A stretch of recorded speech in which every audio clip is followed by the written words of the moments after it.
वक्त का ये परिंदा रुका है कहाँ, जो था पागल मैं इसको बुलाता रहा।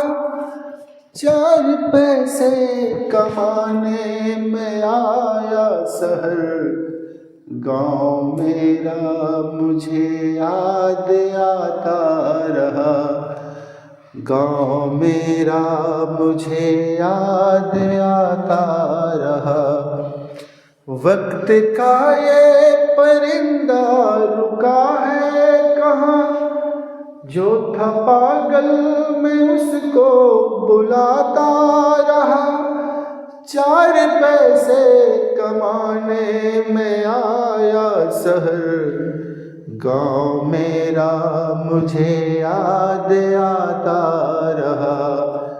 गाँव मेरा मुझे याद आता रहा। हेलो दोस्तों, एकेडमिक पॉइंटर यूट्यूब चैनल पर आपका स्वागत है। तो इसके पिछले वीडियो में मैंने 10 बहुविकल्पी प्रश्नों को कराया था, जो कि class 10th UP board practice set 2025 का दूसरा सेट करवा रहा था बेटा। आज उसी के आगे 10 प्रश्न और लेकर के आया हूँ। क्यों? क्योंकि बोर्ड एग्जाम में 20 प्रश्न बहुविकल्पी आते हैं, तो उन 20 प्रश्नों में से मैं 10 प्रश्न आपको करा चुका हूँ। आज नेक्स्ट उसके आगे के 10 प्रश्न फिर से आपको करवाऊंगा। ठीक है बेटा, अगर आपको अच्छा लगे, समझ में आए, तो आप हमारे चैनल को सब्सक्राइब करना न भूलें, है ना। लाइक भी करना, शेयर भी करना, ठीक है ना। चलिए, तो पहला आज का प्रश्न है। क्वेश्चन सभी बच्चे ध्यान पूर्वक देखें बेटा। ये 11वां प्रश्न है, आप देख लीजिएगा, ठीक है ना। कौन सा प्रश्न है? 11 नंबर है, मैं यहाँ लिख देता हूँ, ठीक है बेटा। तो यहाँ पर प्रश्न लिखा है कि करणी 2 और 2 माइनस करणी 2 का गुणनफल होगा, ठीक है बेटा जी। तो एक अपरिमेय संख्या कि एक परिमेय संख्या, एक पूर्णांक कि उपयुक्त में से कोई नहीं। तो बोलिए बेटा, इसमें कौन सा प्रश्न सही हो सकता है?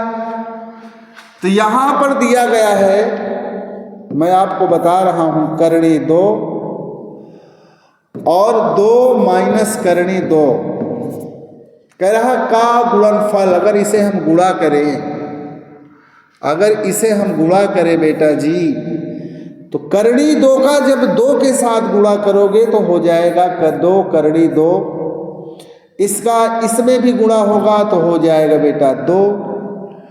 तो क्या ये परिमेय संख्या है? क्या नहीं, ये बेटा अपरिमेय संख्या है। क्या है बोलो? अपरिमेय संख्या है, ठीक है ना। इसका मतलब किसमें आपका कौन सा विकल्प सही होगा? विकल्प नंबर 1 सही होगा। बोलो बेटा, क्लियर हो रहा है ना? बिल्कुल। चलिए, इसके बाद जो आपका नेक्स्ट क्वेश्चन है, नेक्स्ट क्वेश्चन आपका बहुत ही आसान है बेटा। इसी तरह के प्रश्न आपके बोर्ड एग्जाम में पूछे जाएंगे, है ना। बहुत टफ क्वेश्चन नहीं आता है, बस इसी तरह के प्रश्न आपसे पूछे जा सकते हैं, ठीक। तो यहां पर लिखा है कि बिंदुओं 2,3 और यहां लिखा है बेटा 4,1, ठीक है ना। तो याद रखना बेटा जी, याद रखना, मैंने बीच की दूरी निकालने का जो है आपको एक ट्रिक बताया था कि ये शुरू में जो लिखा, ये शुरू में जो लिखा हुआ है, यहाँ 2 लिखा है, यहाँ 4। शुरुआत वाले का अंतर बताइए। 4 में से जब 2 घटाओ कितना आएगा बेटा? 2 आएगा। प्लस लगाओ। 3 में से जब 1 घटाओ कितना आएगा बेटा? 2 ही आएगा। बोलो। अब इसमें टेंशन मत लेना। क्या टेंशन नहीं लेना कि यहां पर जो 2 लिखा है ना, यहां पर 2 -4 तो -2, तो आपको माइनस नहीं लिखना बेटा जी, आपको प्लस ध्यान देना है। ठीक है। अब इस पे आप चढ़ा दीजिए स्क्वायर और यहाँ बना दीजिए करनी। ठीक है। अब यहाँ हो जाएगा 2 दूना 4 और 2 दूना 4 और 4 4 होगा बेटा 4, यानी 4 4 8। 8 को हम लिख सकते हैं 4 गुणे 2। बताइए 4 का वर्गमूल 2 करनी 2। यही आपका बेटा आंसर है। कौन सा सही होगा? बोलो। Option number C. अगर ये आपको नहीं समझ में आता, बिल्कुल आसान है, फिर से एक बार देख लो। शुरू वाले का शुरू वाले से घटाओ, दूसरे वाले को दूसरे वाले से घटाओ, पहले वाले को पहले वाले से, दूसरे वाले को दूसरे वाले से क्या करना है? बोलो। घटाना है। तो जब आप इसे घटाओगे ना, तो 4 में से बड़े से छोटा घटाओ 2 आएगा, 3 में 1 घटाओगे 2 आएगा, और दोनों तरफ स्क्वायर लगा दो बेटा, करनी लगा दो। 2 दूना 4, 2 दूना 4, 4 4 8। 8 जो है 8 को लिख सकते हैं 2 करनी 2। मुंहजबानी का सवाल है बेटा जी, पेन चलाने की जरूरत नहीं है। तो कौन सा ऑप्शन सही? बोलो। ये सही है। अगर इसमें आपको प्रॉब्लम हो रही हो तो मैं दूसरा तरीका भी आपको बता दूं कि बीच की दूरी का जो फार्मूला होता है ना, करड़ी में होता है x1 - x2 का होल स्क्वायर और प्लस में y1 - y2 का होल स्क्वायर। यहाँ पर दिया बेटा 2, 3 और 4, 1। बोलो। दिया है ना? तो इसको हम कहेंगे x1 y1 x2 y2।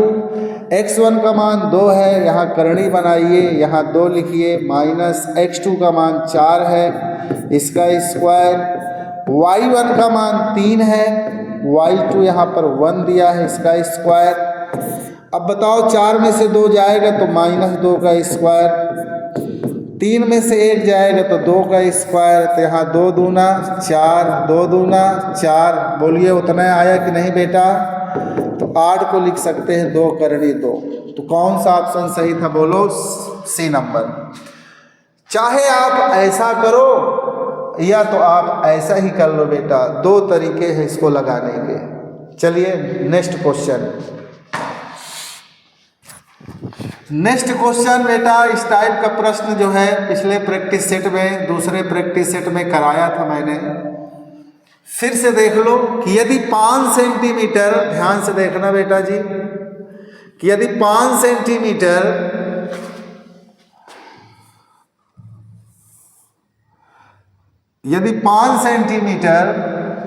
ठीक है ना, यदि 5 सेंटीमीटर त्रिज्या वाले एक वृत्त, यहां पे बेटा बनाता हूं एक वृत्त, इसकी त्रिज्या कितना है बेटा? 5 सेंटीमीटर है। 5 सेंटीमीटर। तो यदि 5 सेंटीमीटर त्रिज्या वाले एक वृत्त के बिंदु P पर स्पर्श रेखा PQ केंद्र O से जाने वाली एक रेखा से बिंदु Q पर इस प्रकार मिलती है। तो बेटा ये इस तरह से रेखा है, इस पर ये स्पर्श रेखा हमने खींच दिया, यहाँ पर स्पर्श कर रही है और इसका नाम बेटा Q, और ये है O, इसका नाम P। ठीक है ना? समझ में आया? तो यहाँ से दिया गया है Q पर इस प्रकार मिलती है कि OQ की लंबाई 12। तो OQ ये दिया है बेटा 12 सेंटीमीटर यहाँ से यहाँ, और PQ की लंबाई होगी, तो हमसे PQ मतलब इसकी लंबाई हमसे पूछ रहा है बेटा, PQ की लंबाई, इसे हम x मान लेंगे। और त्रिज्या कितना दिया बेटा? 5 सेंटीमीटर। तो यहाँ ये दिया है 5 सेंटीमीटर। तो यहाँ बताओ किसका फार्मूला लगेगा? पाइथागोरस का प्रमेय। कैसे पता चला? क्योंकि स्पर्श रेखा और त्रिज्या के बीच, बताओ स्पर्श रेखा और त्रिज्या के बीच कितने अंश का कोण बनता है? बोलो। 90 अंश का। स्पर्श रेखा और त्रिज्या के बीच हमेशा 90 डिग्री का कोण बनता है बेटा। तो समकोण त्रिभुज हुआ कि नहीं? तो फटाफट यहाँ पे लिखेंगे हम पाइथागोरस के प्रमेय से। इसे बेटा लगाना नहीं है, मैं आपको समझाने के लिए बता रहा हूँ, बाकी रब करके आप इसे करोगे। तो फार्मूला होता है कण का स्क्वायर बराबर में होता है लंब का स्क्वायर धन में आधार का स्क्वायर। बोलो बेटा, समझ में आ रहा है ना? बिल्कुल। तो अब यहाँ देखिए कर्ण कौन होगा? 90 अंश के सामने वाली भुजा क्या कहलाती है बेटा? कर्ण होती है, कर्ण। 90 अंश के सामने वाली भुजा, 90 अंश के सामने कौन है? ये हो जाएगा आपका कर्ण। क्या हो जाएगा? कर्ण हो जाएगा। तो कर्ण आपका दिया बेटा जी 12, तो यहाँ पे लिखोगे 12 का वर्ग प्लस लंब। लंब कौन होगा बेटा? ये 5, तो 5 का स्क्वायर। हमें आधार निकालना है, तो आधार तो हमें पता नहीं बेटा, यही तो हमें निकालना है। 12 बराबर 144 पन 25 धन x स्क्वायर। इसको इधर लाओ बेटा, 144 जब इधर आएगा तो -25 हो जाएगा, यहाँ x स्क्वायर। 144 में जब 25 घटाओगे बेटा तो 119 आएगा। कितना आएगा बोलो? 119 आएगा। और यहाँ x स्क्वायर है, आप घटा के चेक कर लेना। 14 में से 5 गया 9, 13 में से 2 गया 11। अब यहाँ से स्क्वायर लगाओगे बेटा 119 आ जाएगा। बोलो कौन सा ऑप्शन सही है? तो ऑप्शन नंबर आपका कौन सही बेटा? ऑप्शन नंबर आपका बी सही है। बोलो सभी बच्चों को समझ में आ रहा है ना? अगर समझ में आ रहा है तो फटाफट हमारे चैनल को सब्सक्राइब करें बेटा, तुरंत करिए फटाफट।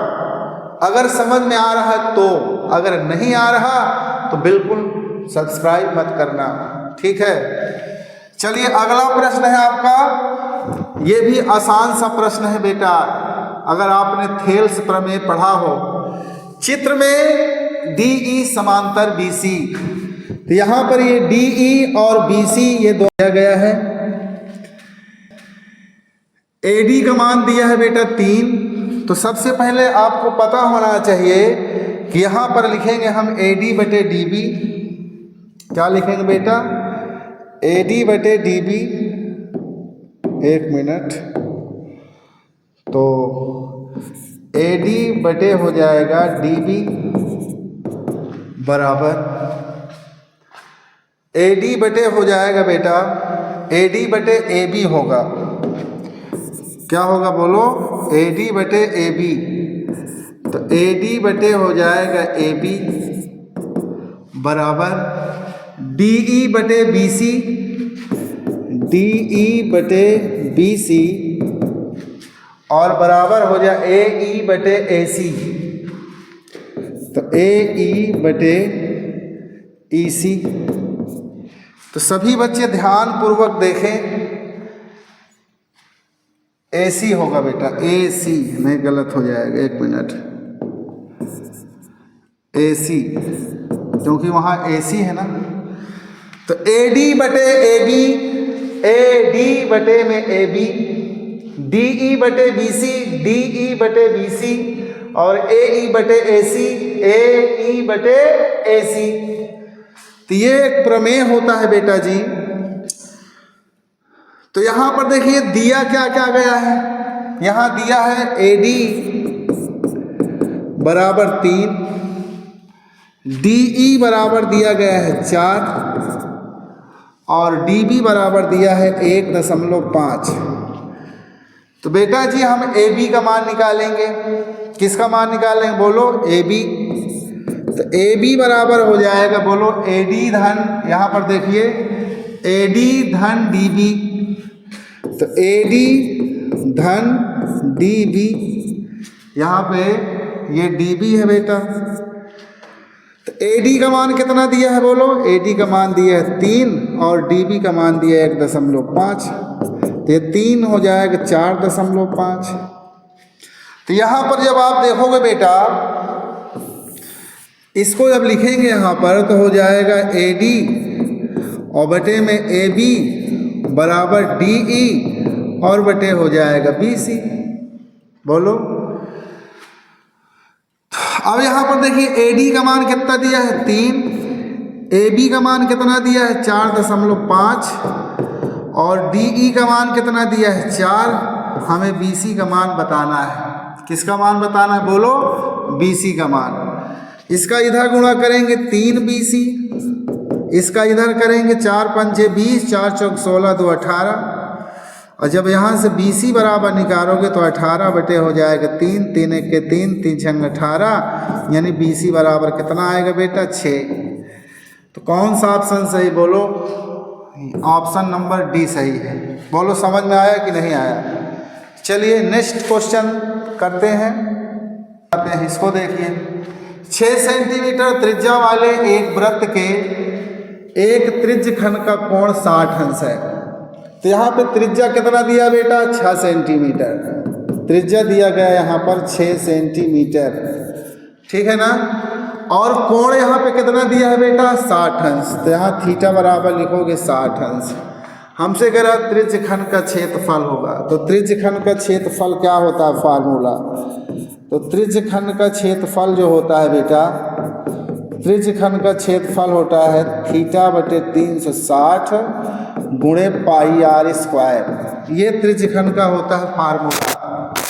थीटा का मान कितना दिया है बोलो, 60 अंश। यहाँ लिखोगे 60 अंश गुणे में 360 गुणे पाई का मान कितना दिया बेटा, 22/7। या पाई का मान न रखें, क्यों ना रखें बेटा, क्योंकि प्रश्न में पाई ये जो विकल्प दिए हैं पाई में आ रहे हैं सभी आंसर, तो पाई रहने दो। यहाँ लिखेंगे 6 का स्क्वायर यानी 6 गुणे 6। आर के स्थान पर लिखो 6 स्क्वायर, इसका मतलब 6 गुणे 6। 0 0 कैंसिल, 6 1 6, 6 6 36, 6 से 6 कैंसिल। बोलो कितना आया बेटा, 6 पाई। कौन सा ऑप्शन सही बोलो, ऑप्शन नंबर आपका सही C। बोलो समझ में आया ना। आज का जो अगला विकल्प है ये भी आसान सा प्रश्न है, ध्यान से देख लीजिए कि 10 सेंटीमीटर भुजा वाले 2 घनों के संलग्न फलकों को मिलाकर एक ठोस बनाया जाता है। तो 2 घन है बेटा, इसको जो है इस तरह से ये घन देख लीजिए, ये 2 घन हैं, इसके संलग्न फलकों को क्या किया गया है बोलो, मिलाया गया है। कुछ इस तरह से हम मिला देते हैं बेटा, और इसको यहाँ से मिलाते हैं, और इसको जो है समझ जाओ ये 2 फलक है। तो इसमें देखिए बेटा 10 सेंटीमीटर भुजा है, कितना सेंटीमीटर बोलो, इसका जो है 10 सेंटीमीटर है। कितना सेंटीमीटर बेटा, 10 सेंटीमीटर। तो यहाँ पे ये 10 सेंटीमीटर है, तो 10 सेंटीमीटर ये होगा तो 10 सेंटीमीटर ये भी होगा। जब भी 2 घनों को आपस में जोड़ेंगे बेटा तो लंबाई इसकी बढ़ जाएगी, लेकिन चौड़ाई और ऊंचाई सेम रहेगी, है ना। 3 फलकों को जोड़ेंगे तो लंबाई 3 बार जोड़ेंगे, 10 10 10 यानी कि 30 हो जाएगा बेटा। लंबाई 2 फलक जोड़ेंगे तो लंबाई को 2 बार जोड़ेंगे, यानी कि L बराबर यहाँ हो जाएगा 10 धन 10 यानी कि हो जाएगा 20। समझ रहे हो ना। और चौड़ाई हमारा 10 ही होगा, ऊंचाई हमारा 10 ही होगा। हमसे कह रहा है कि इससे प्राप्त घनाभ का पृष्ठीय क्षेत्रफल, तो घनाभ का पृष्ठीय क्षेत्रफल सबको पता होगा, घनाभ का पृष्ठीय क्षेत्रफल। तो घनाभ का जो पृष्ठीय क्षेत्रफल होता है बेटा 2 कोष्ठक में LB धन में BH धन में HL, ये होता है आपका फार्मूला। तो यहाँ पर लिखेंगे 2, L का मान कितना दिया है बेटा जी 20, L के स्थान पर 20 लिख लो। B का मान कितना दिया है 10, B के स्थान पे 10 लिखो, B के स्थान पे 10 लिखो। H का मान कितना है 10, यहाँ 10 धन H का मान हो जाएगा 10 और L का मान हो जाएगा 20। तो यहाँ पर देखिए 2 20 दहम्मा 200 और 10 दहम्मा 100 और 20 दहम बेटा 200। तो यहाँ पर ध्यान से देखेंगे आप, चलिए मैं यहाँ इधर कर देता हूँ, तो आप लोग समझ लेना, बहुविकल्पी प्रश्न है, लगाने की ज़रूरत नहीं, समझाने के लिए बता रहा हूँ। तो यहाँ पर 2 हो गया बेटा, जोड़ो 2 2 4 1 500। तो 500 को जब 2 में गुणा कराओगे तो कितना हो जाएगा बोलो, 1000 वर्ग सेंटीमीटर। कौन सा ऑप्शन सही बोलो, ऑप्शन नंबर डी आपका सही है। कौन सा सही है, ऑप्शन नंबर डी, 9th का प्रश्न है ये। चलिए अगला प्रश्न है आपका, ये आसान सा प्रश्न है बेटा, कह रहा द्विघात बहुपद 6x² -3 और -7। तो यहाँ पर देखें 6x² माइनस 3 माइनस 7x, इसके हमसे शून्य पूछ रहा है। तो देखो ध्यान से, इसे आप सीधा कर लो इस तरह से, x² माइनस 7x और माइनस 3x, है ना, बराबर आप 0 लिखो। क्यों? क्योंकि आपको शून्यक निकालना है। तो यहाँ से बेटा मैं देख लेता हूँ ये प्रश्न गलत तो नहीं लिखा है बेटा। 1 मिनट रुक जाइए आप, मैं प्रैक्टिस सेट देख लूँ ये सही है कि गलत तो नहीं है।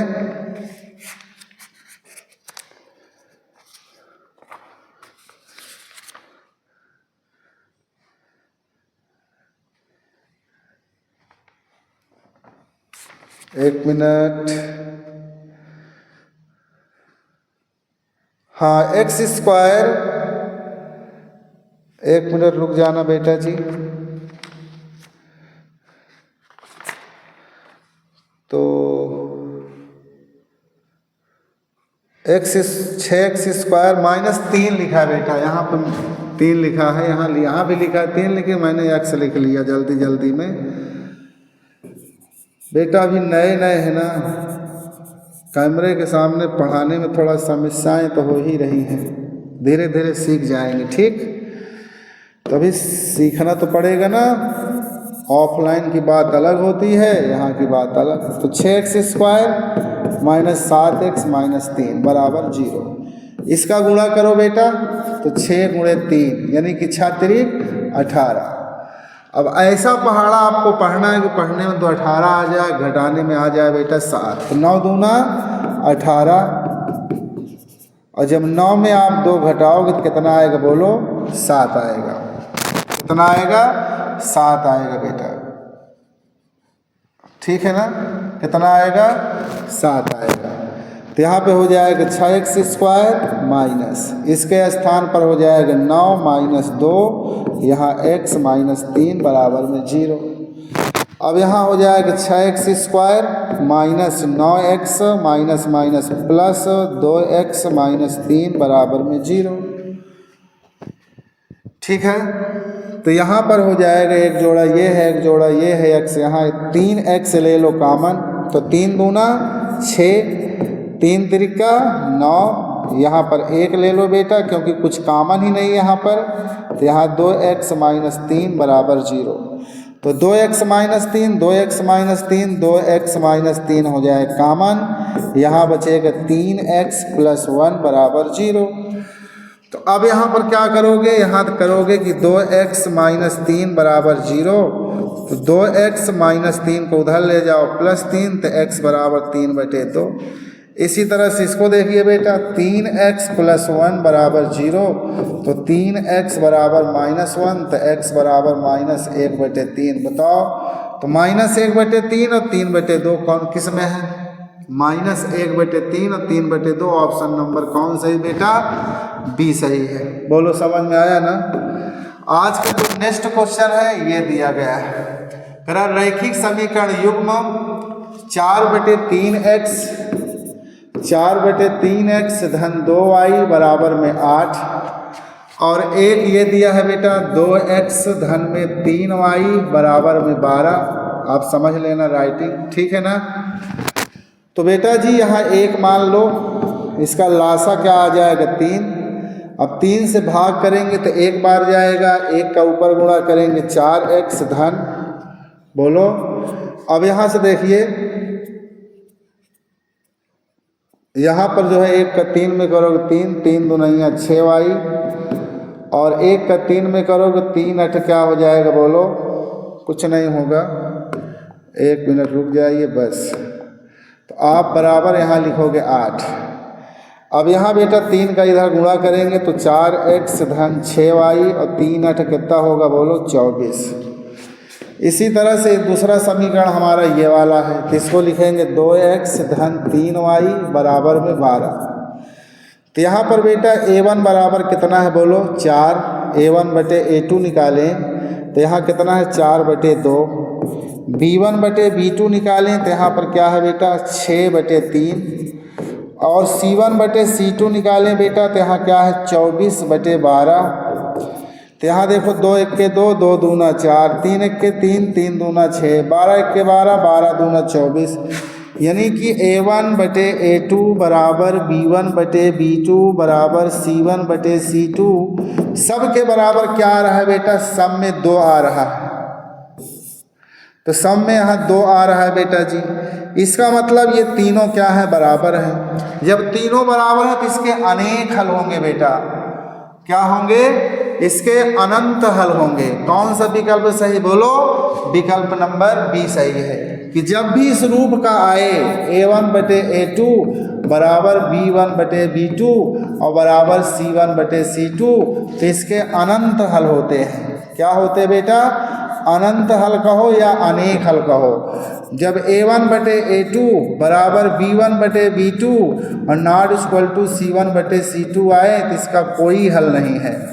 क्या कहोगे, इसका कोई हल नहीं, समझ जाना, कोई हल नहीं है। और जब A1 बटे A2 not equal to B1 बटे B2 आए तो इसके अद्वितीय हल होंगे। क्या होंगे बोलो, इसके अद्वितीय हल होंगे। तो आपको आशा है कि सभी बच्चों को समझ में आ गया होगा। अगर तीनों बराबर हैं तो अनेक हल होंगे। जब ये दोनों बराबर है, ये बराबर नहीं है, तो इसका कोई हल नहीं है। जब A1 बटे A2 not equal to B1 बटे B2 तो इसको कहेंगे इसके अद्वितीय हल है। क्या है, अद्वितीय हल है। तो इसका आज का ये 19वां क्वेश्चन है बेटा कि 3x स्क्वायर माइनस 4 करणी में 3x प्लस में 4 बराबर 0 करा, इसका विविक्त कर ज्ञात करो। तो विविक्त कर होता है d बराबर, है ना, क्या होता है, d बराबर b स्क्वायर माइनस 4ac। तो बोलिए b का मान कितना है बेटा, माइनस 4 करणी 3, इसका स्क्वायर 4 गुणे a का मान कितना है 3 और c का मान दिया है 4। तो माइनस माइनस 2 बार में क्या हो जाएगा, प्लस। तो यहाँ हो जाएगा 4 चौको 16 तिया 48 और माइनस 4 तई 12 चौको 48। ये कट के क्या आ जाएगा बेटा, d बराबर 0। कौन सा ऑप्शन सही बोलो, ऑप्शन नंबर आपका सही डी, सी। समझ में आया। तो ये विविक्त कर का क्या है बेटा, फार्मूला है। चलिए आज का जो है नेक्स्ट क्वेश्चन है कि यहाँ पर दिया गया है बेटा, आसान सा प्रश्न है कि यहाँ 3 दिया है, 3 धन करणी 2 दिया है और 3 धन 2 करणी 2 दिया है और 3 धन 3 करणी 2 दिया है। तो ये हमारा हो जाएगा प्रथम पद। इसको क्या कहेंगे बेटा, प्रथम पद, यानी a बराबर 3। हमें प्रथम पद की जरूरत नहीं, हमको सार्वांतर की जरूरत है। तो दूसरे वाले से पहला वाला घटा दो, यानी दूसरे से पहला घटा दो, या तीसरे से दूसरा घटा दो, चौथे से तीसरा घटा दो। समझ रहे हो ना। तो 3 धन करणी 2 में इसको 3 जब घटाओगे 3 से 3 कैंसिल होगा, क्या बचेगा, करणी 2 बचेगा। तो कौन सा ऑप्शन सही है, ऑप्शन नंबर आपका सही बेटा डी। तो आज बस इतने ही प्रश्न कराए जाएंगे आपको, ठीक है ना। अगले वीडियो में हम अगले प्रश्न लेकर के आपको मिलेंगे बेटा। आपको कैसा लगा कमेंट बॉक्स में लिख करके बताएं। Thank you.